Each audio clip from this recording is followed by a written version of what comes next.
the writing intensive part of the class, I had a talk. There's a troubling number of you did not turn in the second response.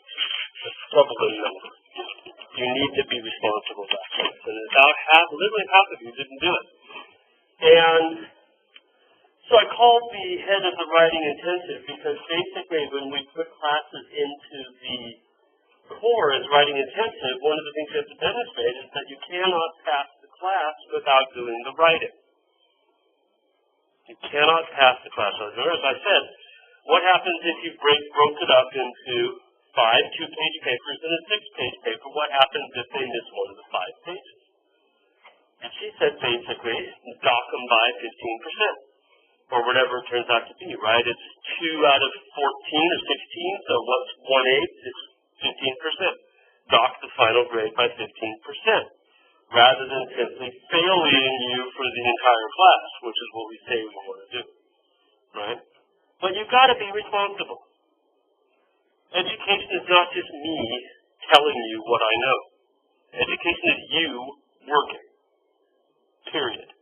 You are only going to get out of this what you put into it, and there's no point in even sitting in the chair if you're not going to do the work, right? So, I mean, as an instructor, I can vouch for almost every instructor I know. Nothing makes us more pissed off. I'm recorded. Nothing makes us more upset than when students don't hold their end of things. They expect us to spoon feed you when you're 18 years and older. Right? That's not really what it should be about. It should be a dialogue. And, I get instructor things when people say, oh, he lectures too much. But I try to have discussions, and people aren't ready to do them. So anyway, I just get a little bit frustrated. And I just want you to know that, and know that you got to do the work. You got to do the work, right? It will not happen. Education is not osmosis. It's not like, wrinkle cream that you can just put on, and all of a sudden things happen without you doing anything, right? There are no instant diets that will make you better, okay? So you got to do it. I want to talk a little bit more about the Goffin article today. I mentioned at the end of class that we'll be picking up again today. So one of the things that Goffin talked about in her essay, I'm going to bring it past the light, is that Goffin goes through a number of different elements of these Madonnas by Bellini and analyzes what they mean. Okay? And they're kind of important for us because they help us to think about pictures other than the ones she talks about. So one of the things she talks about is the half-length format in and of itself. Okay? Another thing she talks about is the cloth of honor. Another thing she talks about is the parapet. You don't know that word, the balcony, right? That he's sitting on, right? She also talks about the fact that on that parapet is a pillow often, and sometimes Christ is asleep. Right? These are the basic things that she talks about, and then that goes into the landscape. What you can do with the landscape background in it there. Okay? Each one of these adds something to the meaning of the painting. Right? This is the one she spends the most time on. She's coming back to the issue of the half-length format. Right? And it adds a lot of things to the way we react to and interpret the image. Such as, remember any of these? How does being in the half-length affect the way you understand the image, what you understand about the image? Amanda. That's how Bloody Mary appears. Okay. In her apparition. Always like half seen, like half in the clouds, or right. That's not only the reason why. There's a certain circular argument there, in that the reason she appears that way is because she appears on the images too. So when people have the chance to envision her, they tend to base those personal visionary experiences on things that they've seen already. So that kind of works both ways. But definitely it's miraculous for other reasons. You don't see the whole picture. So it's incompletely understood. Right? Not completely understood. Which means, right, we as humans, living in the physical world, cannot completely understand the spiritual world. Right? So it relates specifically to that. Right? Partial knowledge, a supernatural vision. At the same time, she has very strong past shadows, so that supernatural vision has an effect into your world. Right? It's that one supernatural, but a very physical manifestation. Manifestation means physical anyway. Right? That's the word. She's miraculous, not fully understood, but she's also totally physical because of the shadow, which we'll see if we look through it too. Okay? That's one thing that comes out of this. What else comes out of the half-life format? What other meanings does it bring to the image? Okay. It refers to the royal status. Royalty, excellent. Images from ancient Rome of rulers were in half-life, right? There were other images from ancient Rome that were also in half-life that also had the image. But the royalty is certainly part of that. The cloth of honor has that as well, right? What else, or where else in Roman art do we see half-life figures? What else does it mean to the Romans that might be picked up when Bellini reuses it? Go ahead.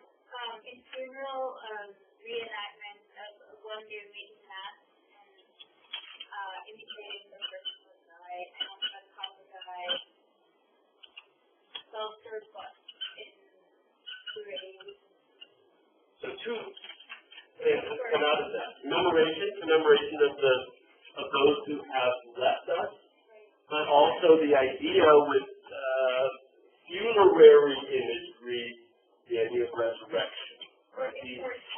Immortality, eternal life, exactly right. That's a better way of putting it. Immortality, rather than resurrection, because they didn't believe in resurrection. But I think commemoration and immortality sort of go hand in hand, right? Anything else you can pull out of the half-life format? Well, the way it kind of ties into the parapet, and that it makes it feel like she's actually in your room with your presence, so therefore it's more influential. Proximity, right? Yeah. She's right in front of you. Yeah, that goes back to the whole idea of ancient times. She's just like she's not far in distance. She's close and proximal. And certainly when you tie that in with these three things, right, we can also talk about the fact that it is, in fact, a portrait. Right? All three of these, royalty, commemoration, and mortality, those are portraits that somebody mentioned, the idea of the death match, right, being carried in procession. So the halfling just brings up a raft of different things that are resonant as people who, especially with a society that's interested in looking back into the world. Okay?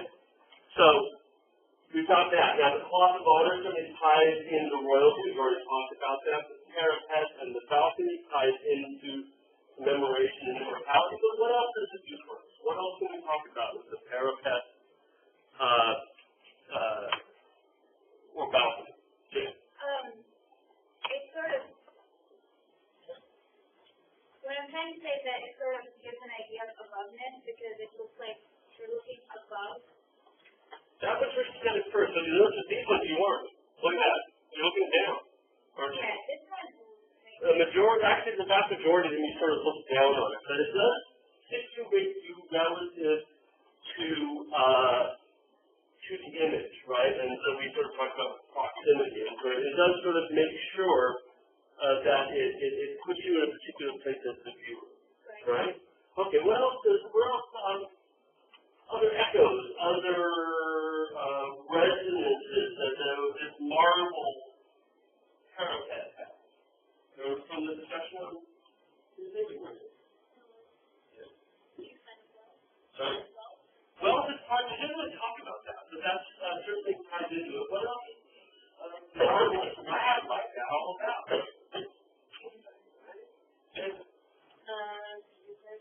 Sorry? It's an altar, right?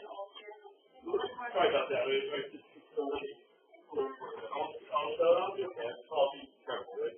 So, yes, and that brings up the idea of the Eucharist, because on the altar, when the priest blesses the wafer, right, the communion, he says, this is the body of Christ, which is broken for you. We go back to this idea of vision. The vision that people most often have when the host is blessed in front of them is, even though that whole reference is to Christ's sacrifice, right, the adult Christ, cross, all of that, the vision that most people have at the altar is a vision of the infant Christ, such as what the Virgin is presented to us here. So the altar is a very, very strong reference point for the parents at the balcony and something that we bring into this. Right. That's right. And again, with the priest and since this is the body of Christ which is broken for you, that is definitely an offering. He does keep, and this goes back to the wrap together, right? The proximity idea is that he's actually presenting them to you, the individual viewer. What else can we talk about with that marble shelf? Grave, or anybody's grave for that matter, really, the idea of it being, okay, now this is going to tie into some of the other issues we see down below. For example, the pillow and the sleeping Christ that we sometimes see.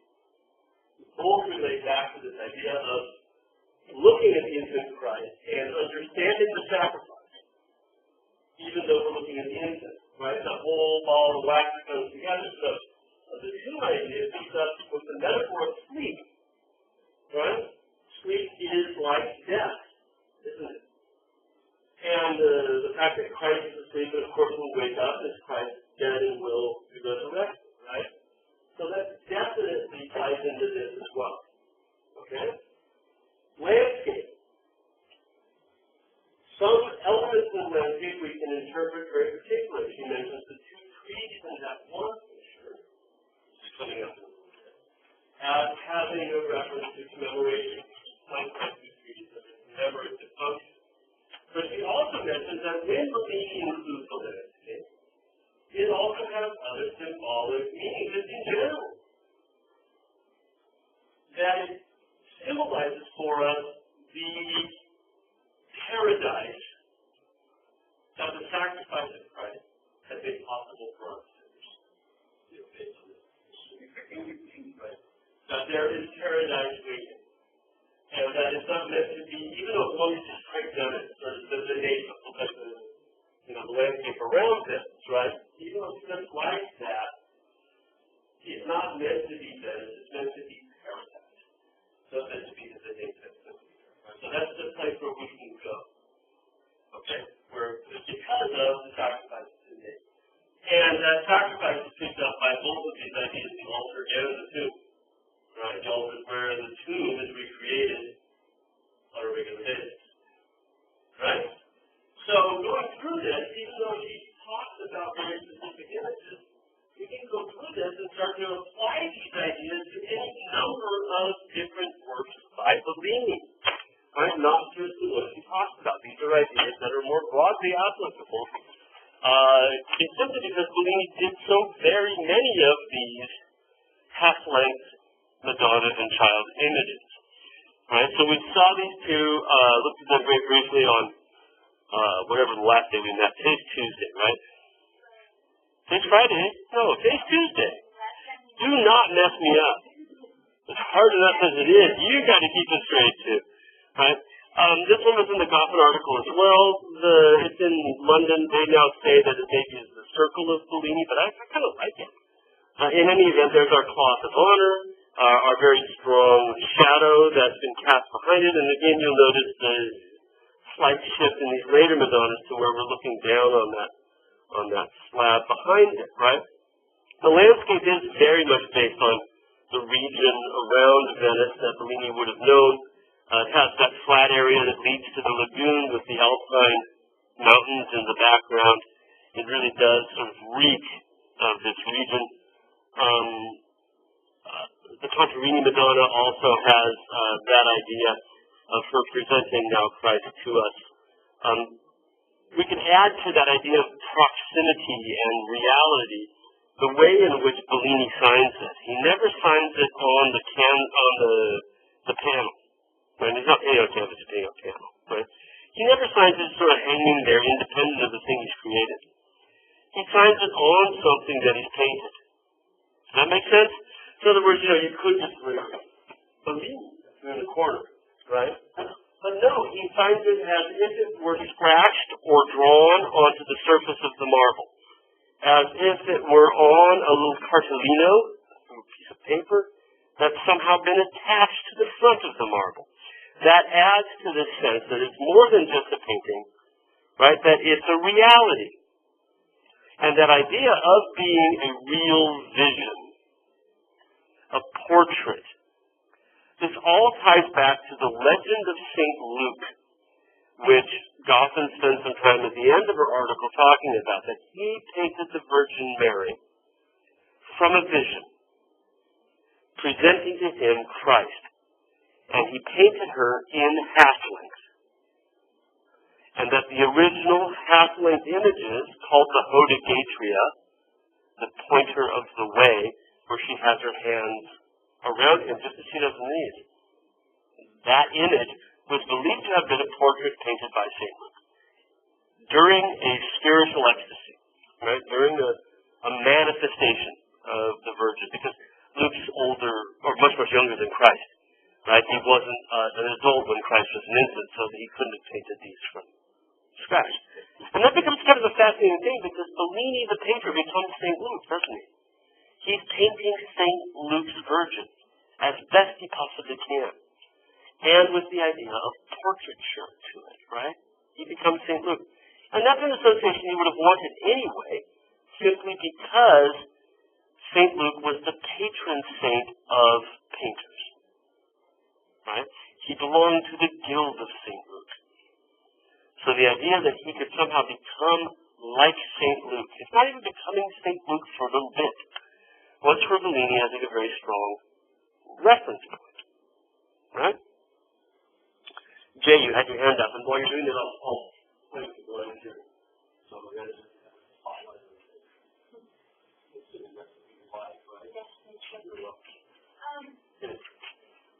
Is it a legend that St. Luke painted the portrait that has been seen it, or is it something like the crowd that is being talked about and there are like 10 copies and all of them claim that? The earliest known references to St. Luke as the painter of the Virgin date to the 6th century, which is to say 500 years after St. Luke's time.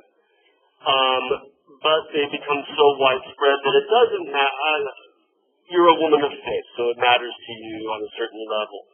What matters to us is what Bellini would have known and what Bellini himself would have believed, rather than the quote-unquote historical veracity of the situation, right? I don't know if Bellini would have known that the first time it was ever mentioned was the 6th century. We as historians in the 21st century have far more arrows in our quiver, right? We have other ways of investigating this, right? And finding out exactly how far back that legend goes.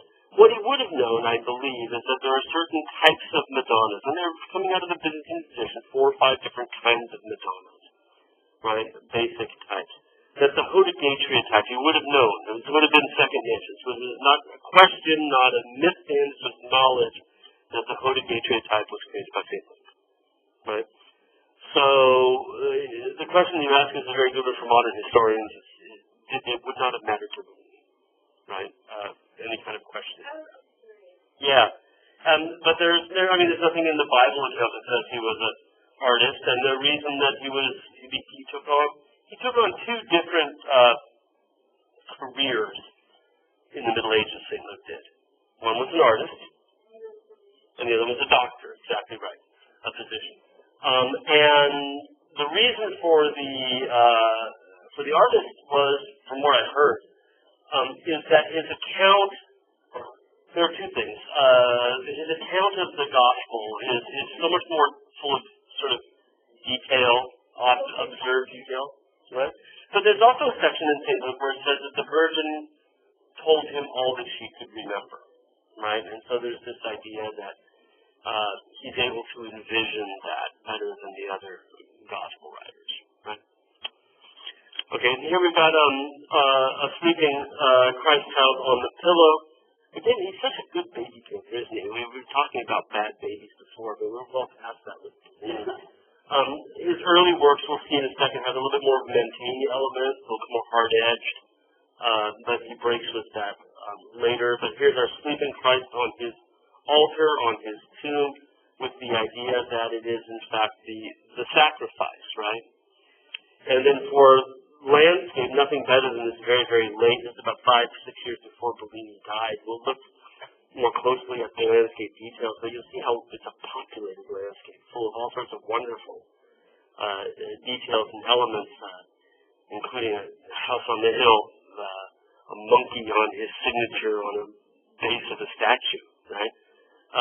And other details to be seen throughout, and I have some details to show you. But again, all of the elements that Goffin are talking about, we start to pick up in different ones of these. So that brings us to the question of whether or not we can apply these ideas to, there we go, our two Bellini Madonnas that we have in the National Gallery.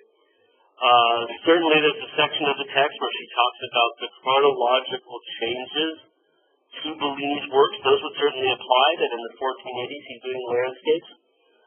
But for a while at that time he stops doing landscapes and then starts bringing them back in again, so you can certainly bring that into it. But there's also then these other issues about the idea of the parapet, how you might interpret that, her proximity to us, her presenting Christ to us, right? Our one on the right, without a landscape background, is it's much more common that she does not make eye contact, yet she does as she presents it to us. The one on the left is more interesting simply because of first the landscape obviously makes it more interesting, but certainly there's the way in which they exchange a piece of fruit, it looks like a fig. Figs are common symbols for Christ and salvation, right? Although obviously it also relates back to the Garden of Eden, and Christ as the new Adam, right? The whole fig leaf thing. Yeah. But the way she coddles him, the way she comforts him, the way she holds him, is very, very much similar to the way the Virgin holds Christ when he's dead, after he's been lowered from the cross. Now, I have a picture coming up to show you of that. But it certainly is the case here that even though he's not asleep, right, that Christ in repose that we see here is in fact a way of foretelling, if you will, visually foretelling the coming of his sacrifice. Right. We got another Bellini circle work from the larger shop. I don't know if the signature is original or added later on the front of the parapet. Now he's not actually standing on it, but being held by Mom. It's probably the face of Jesus is why the experts want to pull this one out of the group. Maybe it's the awkward landscape. I can't even tell really if this is meant to be. I guess that's looking cloud-like, right? Because we're looking down at everything now. But it's sort of worn off over here and missing some of the luster specials, which will be right? But I think again, I can show you any one of these and ask you to discuss the Goffin article, even though she is discussing pictures, right? And as you're getting started working on your term papers, it's really important to keep in the back of your mind that there might be incredibly relevant information out there in studies that don't talk about your picture, in studies that talk about issues related to your picture, right? So you shouldn't only be looking for things on your artist, things on that particular picture. You may find really good information out there in other venues. So keep that in the back of your mind as you're working on it. We can even go further from Bellini and say really many of Gotham's ideas apply to numerous images of the Virgin and Child that came out of different contexts. Maybe not even specifically Venice, although this one is. Antonello de Messina will talk quite a bit today, made a fairly monumental trip to Venice. 18 months he was in Venice between 1475 and 1476, and seems to be instrumental in helping Bellini understand how to use oil paints. Moving away from tempera, from the hard-edged quality of Mantegna-like works, to something that has a lot more sense of atmosphere, of inner glow. Again, this is not the best preserved work. A lot of the final details around her face, which is still beautifully modeled, right? A lot of that is missing. Christ has been sort of heavily retouched, and so it ends up looking a little bit more like a Macy's plastic doll or something like that, especially his face. But we have all these elements, right? We've got the marble parapet, we've got the pillow, we've got him wrapped up in what apparently looks like almost a royal shroud, right?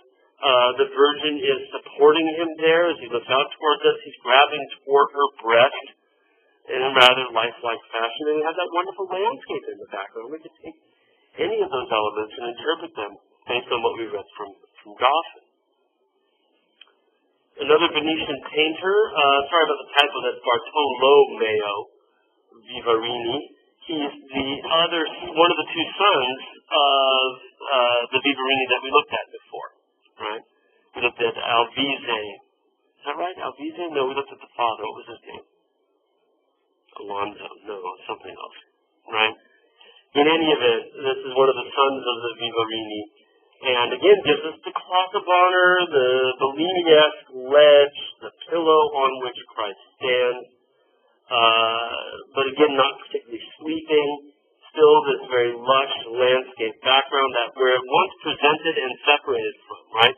And again, I think the parapet plays a strong role in how we interpret that landscape, because it's not an extension of our landscape, it's on the other side, right? It is what, if we understand the sacrifice, if we understand the relationship with the Virgin and Child, this is the paradise that waits for us out there.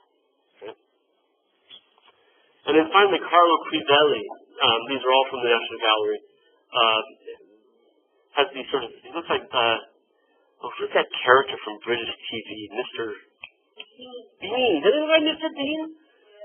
Mr. Bean Christ. And anyway, again, fruits that remind us of the sin that we are here to expiate, or he's here to expiate. Christ being presented to us very strongly. The cloth of honor now placed under Christ's feet.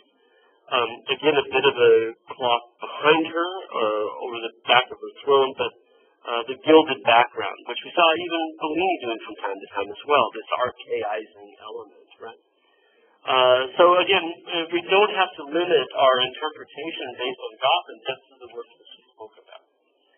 But in fact, we can apply them to a good half dozen paintings in the National Gallery, right, that you should be thinking about as we're figuring out what we've learned here and what we do with that knowledge, where we apply it. Okay.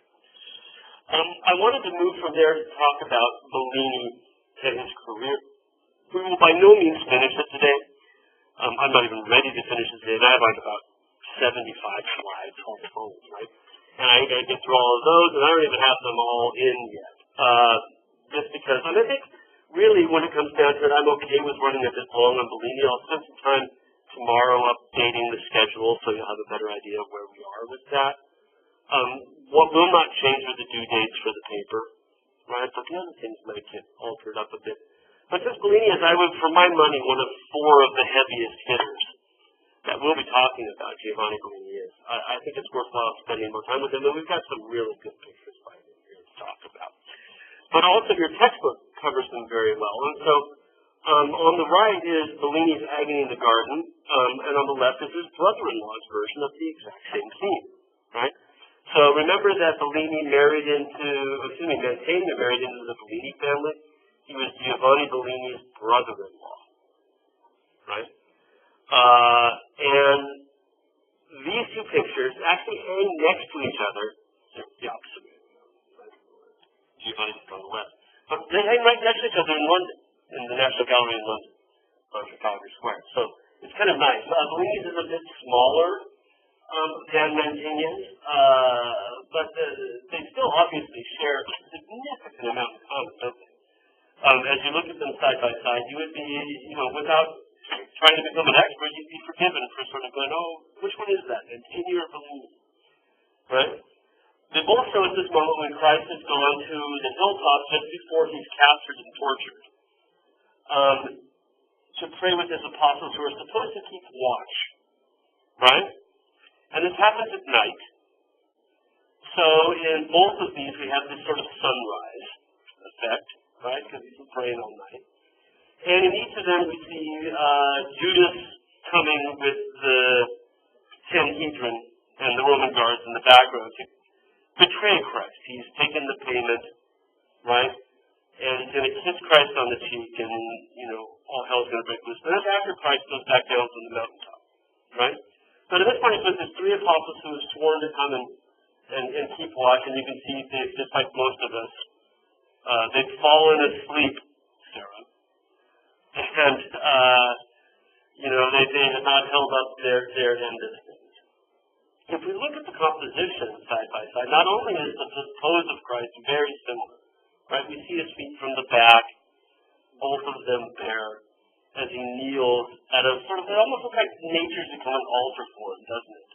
It's sort of risen up, and there's a little place for him to have his little prie-dieu, pray to Christ, that's what we call a little prayer table, prie-dieu, pray to God. And in each of them now, he's having this vision. This is where he expresses his deepest concern for what's going to happen in life, and he asks in his prayer to God that if it's at all possible, let this cup pass from me, but not my will, but yours be done. Right? And so on the left with Mantegna, as he says this prayer, what he sees is a series of angels, each of them bearing the implements of his torture, the implements of the passion. So they've got the cross, they've got the column that he's going to be tied to when he's whipped, they've got St. Longinus' spear on the right, and next to that also a long staff with a sponge on the end. Because at one point Christ asked for water, and they dip a sponge full of vinegar and give that to him instead. Yeah, it's just like, come on guys, aren't you doing enough as it is? Right? Well, there it is. For Bellini, when this takes place, when he says, let this cup pass from me, he sees a little cherub holding a cup. Right? The metaphor, because he's talking poetically, right? Let this cup, my lot, right? Let this pass from me. And we actually see a very physical cup. Okay? You'll notice that in each of them, the mountaintop is not really a mountaintop per se, even though the Bible says they went, to the top of the mountain to see this, that for this moment. But it's each of them depicted as a kind of little island, isn't it? Where you've got to cross a bridge to get to their space. It kind of reminds me like a golf course of the island green. This is a place they play back in Portland where you have to knock it down a hill, and then you have to cross a little bridge over this island, and if you just, you missed your drive by all but, 10 yards, you're off in the drink. And each of these kind of reminds me of that. There's these paths that lead around the water from where Judas is, separated from there, right? Here, and in each of them, you're not, Mantegna's better at this, but Christ doesn't yet see them, right?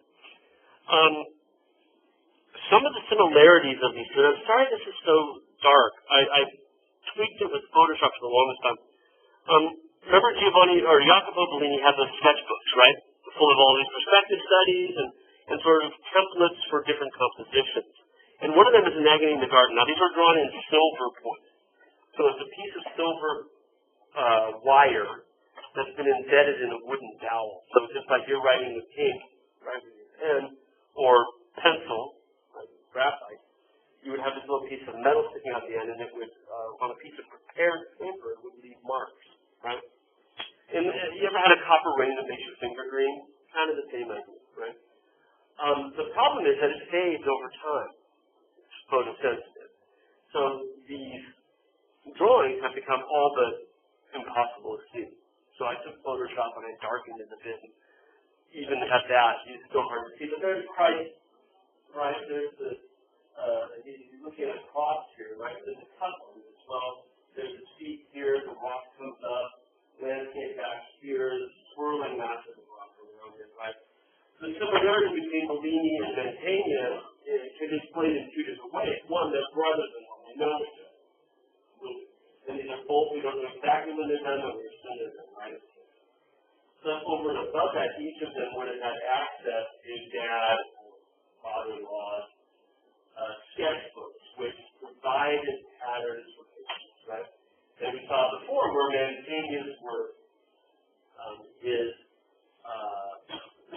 sensibilism, that's print, seems to have derived from Bellini's composition.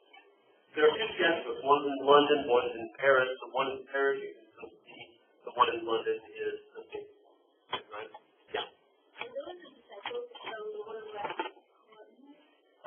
Yes, and they are. You can see them down there. And if you go online, you can see them better. There's one here with his head against the rock. That. And there's one here, and the third one is laying over here. Right? There's his arm and his body. Right? So the three apostles are arranged around in the same similar manner as what we see in both these works. Right? So that helps to explain for us the similarity between the two. Now, what about differences? I mean, they both put the mountain on the hill, and they both have the same sort of figures kind of working their way around. And I've already pointed to some of the differences. So let's talk about a difference in style or mood or feeling. How would you describe the difference that, what has Bellini brought to this that Mantegna doesn't have as strongly? Yeah? Go ahead. Mantegna is vibrant and this glorious architecture that which doesn't really give the feeling of gloominess or sadness or something terrible is about to happen. Right. So Bellini is like depressing. Well, I think it's one. I don't think it's so much depressing as it's actually wonderful. The sorrow that's there, right? That sort of glorious sorrow. So yes, let's point to the architecture first. I'll give you Margaret after this, okay? Certainly the architecture in Bellini plays a much smaller role, doesn't it? In the background. And that's, part of that Mantegna's interest in all things Roman, right? We saw him as the amateur archaeologist, right? But you're right that by diminishing the activity of that architecture, the role it plays in the composition, you end up focusing more on the humanity of the scene, the figures, and thus, if you know the story, the sorrow, right, of that scene is very much different, right? What else, Margaret?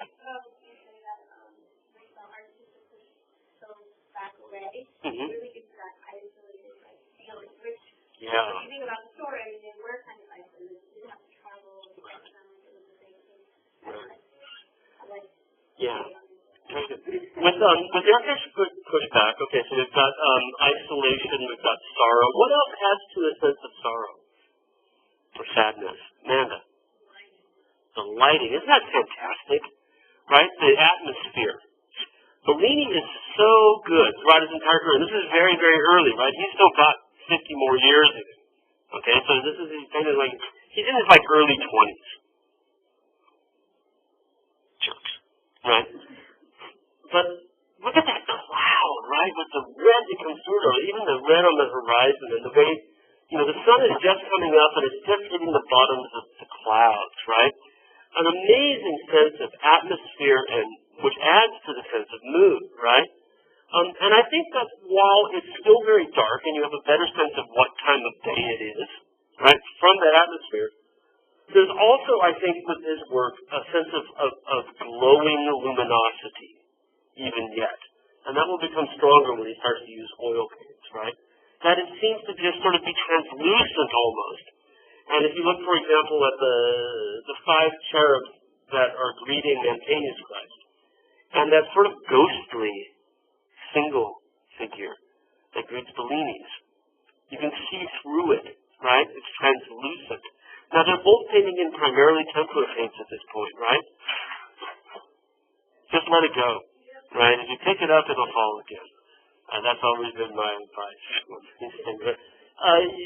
Even though he's still painting in tempera, he paints in a way that he's trying to achieve this sense of reflection almost, right? Like the gesso of the canvas is coming through, even though it really isn't yet.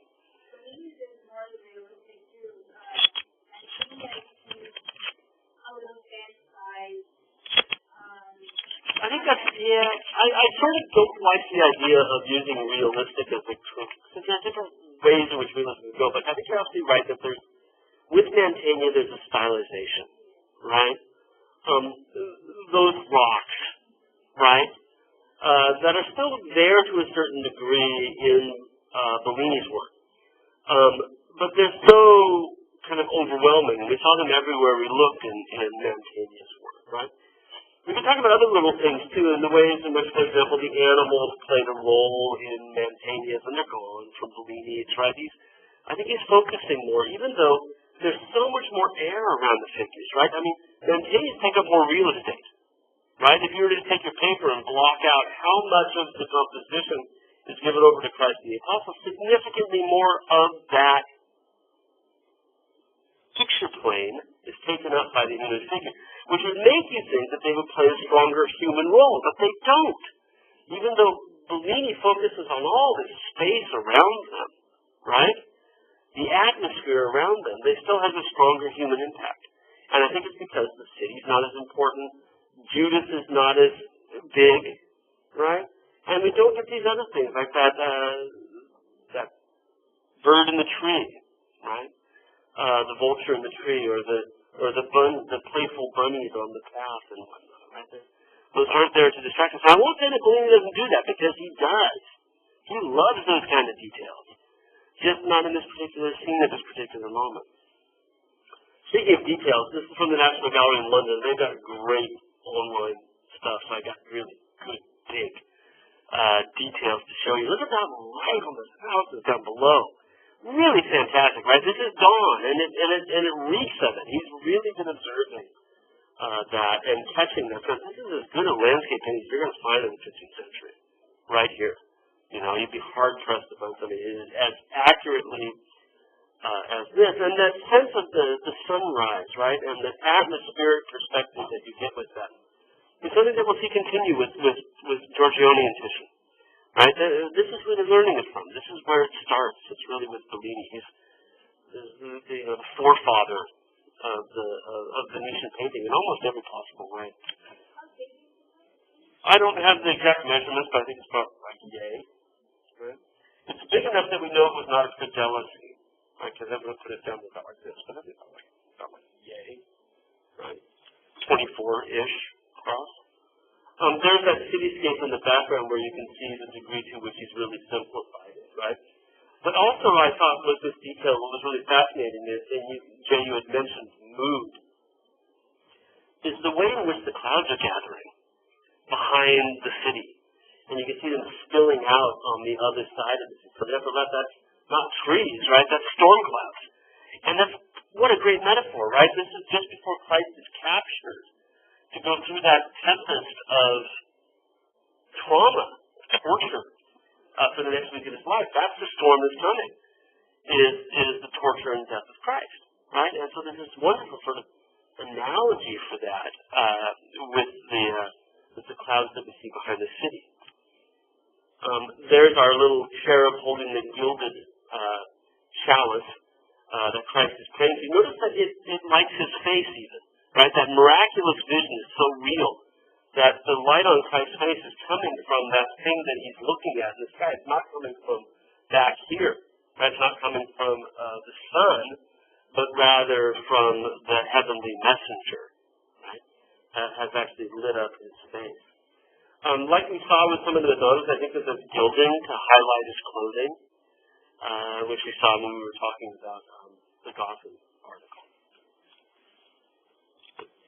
He gives us a few clues about setting. This is a garden, and you'll notice that it's a tended garden, the agony in the garden. So it's got this little wicker fence. Bellini's pictures, a lot of them really love this sort of landscaping. You know, that as he's painting, he creates these these man-made woven elements where somebody's gone out and harvested part of the countryside and brought it back in to control this. But that certainly adds to the sense, right? This is Christ's garden that's going to be invaded. And the fact that the wicker gate is open and there's a path leading here, even though they're coming up from the other side, right, gives you this sense that someone's about to now come in, right, to this garden. And then there's Judas with the soldiers leading them here. And this is getting a little blurry at this scale, but that gives you a sense for that. I kept looking at this picture, and I kept looking at that tree behind Christ. Let me give you a pen, right? This bit right here. And I kept the way on a two-dimensional level that tree goes up, and then the path picks up that vertical, and then goes this way. Doesn't it almost look like a crucifix? And I think that's on purpose. I've never seen anybody write about that. But the more I look at that, the more I think he's playing with this two-dimensional design and giving us this sort of allusion to what is in the cup. Right? The cup is the fate of Christ, which will be to be crucified. And so we have this gnarly tree behind him. Great bridge, though, huh? But the gnarly tree, and the way this comes up like this, it really ends up, this one starts looking like the body of Christ on the cross, if you blur your eyes, right? Sort of abstractly so, right? And especially when you see it smaller, right? You just start to sort of think about it as being a crucifix back there. And I kept seeing out of the corner of my eye as I was typing up my notes, and thinking, no, it's not. Right? But I think it would be wrong for there to be one there, chronologically speaking, but I think that he's sort of adding that nature itself, and this is something we'll see with Bellini's works a lot, nature itself provides these symbols, right? Provides these metaphors that guide us to. I mean, literally, there's a prophecy that the Christ or the Messiah will become on a tree. So Exactly right, yeah. it gives you a reference to that. And then the quote where Moses hung the copper snake for the Israelites. You know that? Yeah. That's often used as a prototype for Christ, right? So the other thing we can talk about is that Christ mentions during the Passion, he says at one point, he talks about himself as being a tree. If they do this to the green tree, right? And we often see, going back to Giotto, and remember Giotto's Arena Chapel, not very far from here, there's a big tree in the background of the Lamentation there also, dormant like this, right? Dead like this. So I think there's lots of references here that can be pulled in, and that's typical for Bellini's work to populate these landscapes. But as you mentioned, out of the chute, which I think is exactly true, that he plays these down. They don't get in the way of that human interaction and also that amazing sense of atmosphere. Right? So this is early Bellini. Primarily in his first decade of work, influenced more firmly by Mantegna and his dad, Jacopo. Right? But in the 1470s, something happens in Venice that shoots him in a new direction that he's already heading. Pushes him further in the direction he's already heading. This interest in atmosphere, in the luminous color that seems to glow from within, gets supercharged in the mid-1470s when Antonello de Messina comes to visit Venice. Now, Antonello is a painter from Sicily, right? Southernmost part of Italy, right? An island off the tip of the boot. So he's coming from the opposite end of Italy. And he makes a visit, a documented visit, to Venice in 1475, 1476. He's there for 18 months. And according to Vasari, you guys all remember Vasari, right? Our biographer of the painters.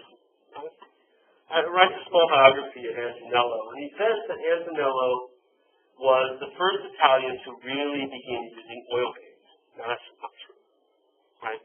But he seems to be the first Italian painter to get it, to figure out how to use oil paints. Because there had been some people using oil paints prior to Antonello de Messina, and even some Venetians using oil paints. But they hadn't figured out that really when you paint with oils, you need a different technique than you do with ink tempera. Okay? Now, these are our two paint types, right? So prior to 1475, we have a pen that doesn't work. Prior to 1475, is a tempera. This is what we've seen in every work we've looked at up to this point.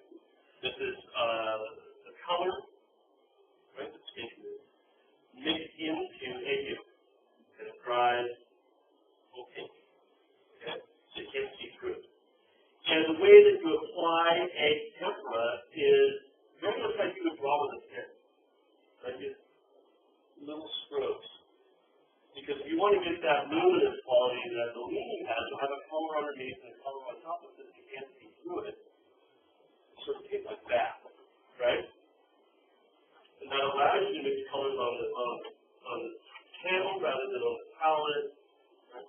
And if you'll closely go to the next gallery and closely at, say, Carlos Gauguin, or Giambondo, or Giovanni Dallamagna, or Jacopo Bellini, it's going to have a tape, right?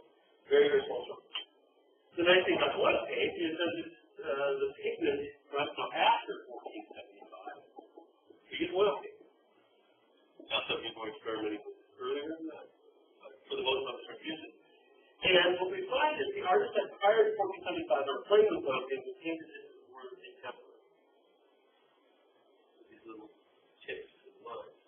And after SNL shows up, they start to paint the way you're supposed to paint the oil paint, which is lay over, you put more oil in, you can thin it out, and you can put a color down, and then over the top of it, you lay glaze, and then all of the stuff that follows the glaze, lay another glaze, and you can go through that, and that gives it even more of a sense of that inner flow, right? Antonello da Messina is the artist that is credited by Vasari with bringing this technique to Venice. What we know is that's not really true, but what is true is that he helped the Venetians understand and exploit the qualities of oil paint. Okay? It's a very monumental moment, and he really helps, especially Bellini, but others, begin to understand some of the capacities that this different media has. Okay? Now, going back to that gun, that smoking gun that Vasari said Antonello brought oil paint. How did he figure out how to do this? Oil paints were invented in the Low Countries, in what is today Belgium, right? The Netherlands, Flanders. These are all synonyms for the same region.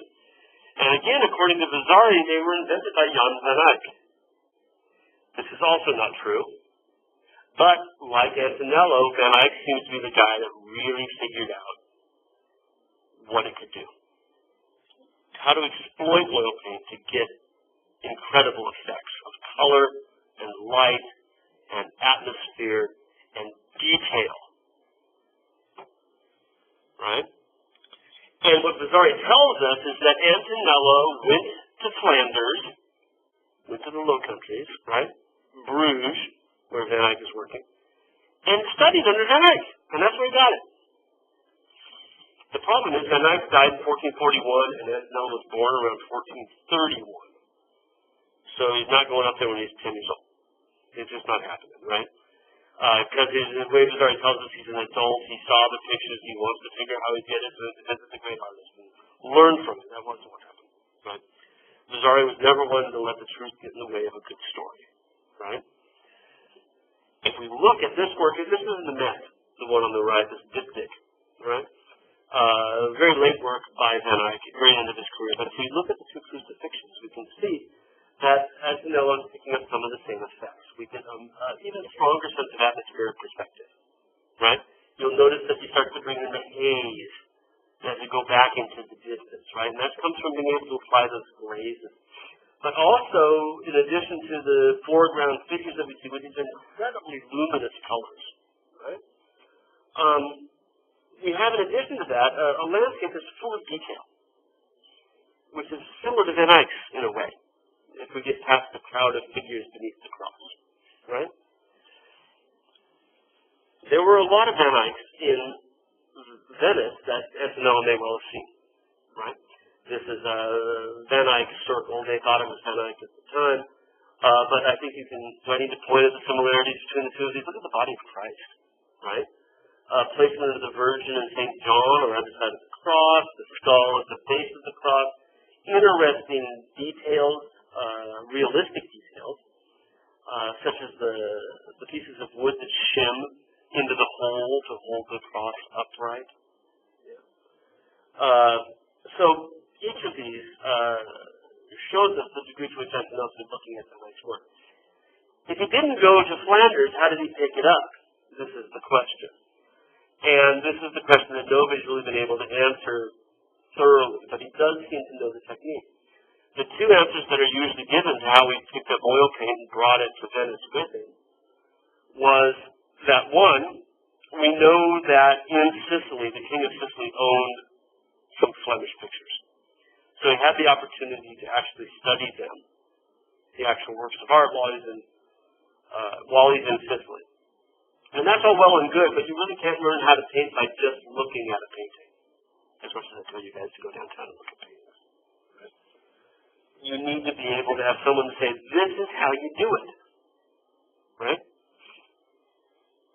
So how do you do it? We assume he must have met one of any number of Flemish artists who made their way to Italy. And there are documents of quite a few making their way down. Roger van der Weyden, who you might remember from intro class, came to Italy in 1450, visited Rome on a Jubilee year. The person who inherited John Van Eyck's shop, Petrus Christus, came to Milan in 1456. And there's some suggestion that Antonello might have met him and learned the technique there. Right? But as I've mentioned, there's a bit of overlap, right? We saw Giovanni dalla Magna, didn't we? Giovanni from Germany, painting in Venice. There he might well have helped bring some of these techniques down. Right. But Antonello makes his way to Venice for 18 months. Major commission, does a huge altarpiece. It's kind of a wreck. It's in your textbook, but it's kind of a wreck. As well as a number of smaller works while he's there, because he's seeking out these Van Eycks that are floating around Venice at the time, and makes his own variations on it. I've got some nice details to show us, so we can talk about some things that are particularly Flemish about this piece. You'll notice that behind the main figures, the landscape is very well populated, isn't it? Not only do we have houses and an atmosphere like we saw with Giovanni Bellini's work, all this stuff going on. Figures on horseback, riding next to that wall.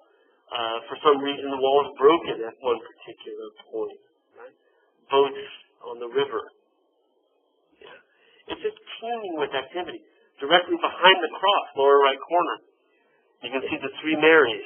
He's extending the narrative to Easter. Right? These are the three holy women on their way to visit Christ on Easter Sunday morning after he's been buried. So we got this little vision of the future in the background as well. On St. John's side, more of this activity, moving in and out of this gate, the figures on the water. Everywhere we look, it's just teeming. There's a little guy in red down here, right? Coming up out from behind the trees. Right? These are very Flemish approaches to painting. At the foot of the cross, we see various bones of the skull. Christ was crucified on a mountain called Golgotha, which meant the place of the skull. So we often find skulls there. But also we must remember it was a graveyard, and in fact was believed to be the burial site of Adam as well. So Christ is crucified directly above where Adam was believed to have been buried, which would therefore add to the idea that he's the new Adam and also the whole salvation question, right? Antonello signs it on a cartolino, probably from having seen Bellini's works, where he's already doing that, right? But picked up here.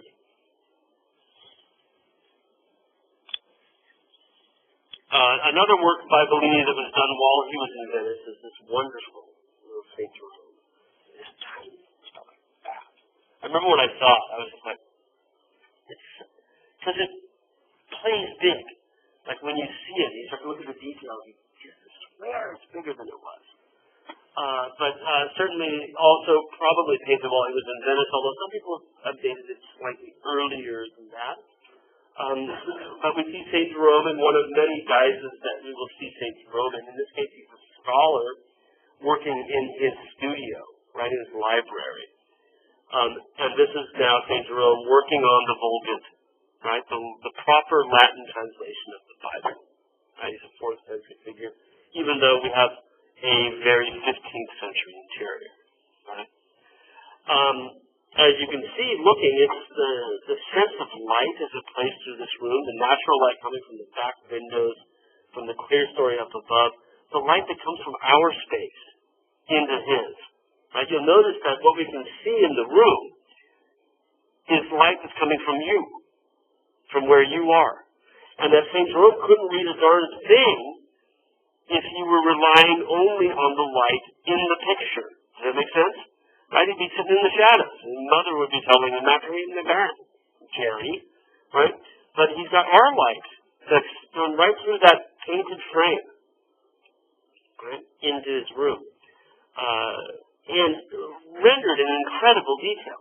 And you'll notice as you look at it that there are all these things there with St. Jerome, right? In addition to the birds in the foreground that are on that trompe-l'oeil frame, you have all these things in Jerome's studio, from the books in the background, but there are also boxes on the shelves. There are things on the little, what would you call it, little platform that he's on, right? Little cartolino on the wall. You would hope it would be a signature, but there's nothing really written on it. It's too small for that, right? The cloth hanging there.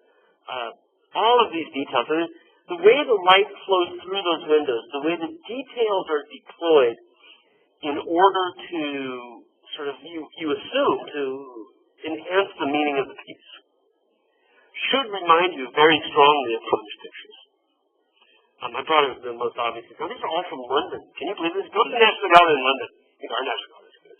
Their National Gallery is fantastic, right? So I remember the Arnolfini wedding, right? Arnolfini's bride, where they're in this densely filled room of stuff, right? Shoes, dog, oranges, cherry tree, prayer beads, carved furniture, feather duster, mirror, candle. All of these things add up to enhancing the meaning.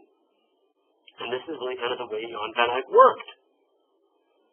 That's another thing that Antonello is picking up. Not only does he understand the way in which oil paint allows you to create these atmospheres of light, how it ripples and plays across different surfaces, but he also understands, when I looked at Flemish pictures, and I don't think he saw this one, right? But from having looked at Flemish pictures, he also very much understands how to construct meaning out of detail, right? So, for our money, there are very few artists in Italy who have so cleanly channeled the ideas of the Flemish painters up north as Antonello da Messina. And through him, Bellini will pick up on it. Right? Was St. Jerome a cardinal? Yes, he was, indeed, and it does his cardinal's hat on the side. There was, in fact, a Van Eyck. This is a very, very tiny picture, something like this, right? It's in Detroit. When Detroit went bankrupt, I was hoping we were going to get it, right? Because remember when Detroit, a couple years back, they were talking about liquidating the Detroit Art Museum in order to pay off the city's bills? Well, they had two pictures I was hoping they were going to liquidate and even get. This would be one of them. The other one would have the most amazing Bruegel in the country. But they didn't, and they stayed there, and that's all really very good. But here's St. Jerome in his studio as well by someone from the member of the Circle of Van Eyck. It's dated 1442. It was in Rome, right? Like I said, now in Detroit. And we see him surrounded by books, coming off the shelves, and you can see Antonello kind of picked up on that idea. Busy studying, deep in his work, now wearing the cap, right? His cardinal's hat. In both of them, we've got the lion. He appears all the time anyway. We'll talk about him. But he's in the shadows on the right of the Antonello work as well. This was painted on parchment paper, which has now been adhered to a wooden panel, and that's why it's in really kind of cruddy shape, right? But it's a gorgeous little picture. Inkwells, writings, right? There's, and you actually read the writing in the Van Eyck on the paper on the counter there, right? But other things, prayer beads, apothecary jars, right? And many of these elements are picked up by Antonello as well. So let's take a look at some of these details. Again, this is a National Gallery of London picture, so there's some really fantastic scans that they have available online. And you can see that I think this would be a great thing to have on your dorm wall. This is what it means to be a scholar, right? And it's really amplifying what did St. Jerome have to do to create the Vulgate, right? How many books are open at one moment here, right? 5 on the bottom shelf, 3 or 4 more up above, another one over here, right? In order to do what he had to do comparative text analysis. And everywhere we look, we see open books, right? Pages of them. He's a scholar deep in work, but at the same time, it's not like, you know how you feel? I know how I feel when I'm keeping books like this, right? But it's not. This is enlightening, right? This is work that is going to fill his spirit with what he needs to live to the next day. So he's deep in concentration on this book. And keep in mind that this detail, right, that we're looking at is probably about like this on the panel, right? This tiny little detail. I think that crack gives you a sense of just how small it is. Right? On the other side too, just because these details end up looking so nice. And it's sense of space, right? Through oil paint and the layering of the glazes. It's just so incredibly strong. There's our little lion. For all the strength of drawing books and whatnot, you can't draw a lion the same as life. Right? It looks more like a boxer or a Great Dane, right? But I do love the way the light spills across that. I mean, you try to draw that arcade. Right, that Gothic arcade. You give that a shot and see if you can get it, before we start talking about that goofy-looking lion, right? It's so incredibly well constructed, right? And the landscape details, which we should expect to be pretty good, right? There's nobody on this side, but we can see that it's the same sense of atmospheric landscape, even the way it lightens on the horizon. That, again, reminds us very much of, Italy in the 15th century. Opposite side, we have a towel hanging here, and there we can see that same kind of populated landscape, right? That we saw behind the crucifixion scene by Antonello Point. Cute little kitty cat, right? Right there, in the foreground, right? Little white kitty sitting there, and as calm as can be. It does almost look translucent, doesn't it? And it could be that it was painted at the very end without underdrawing, because you can start to see the shelf underneath it.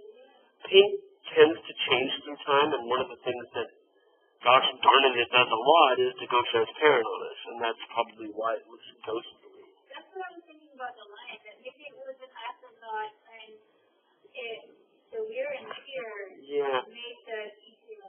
Well, because I think it's just the proportions are all wrong too, right?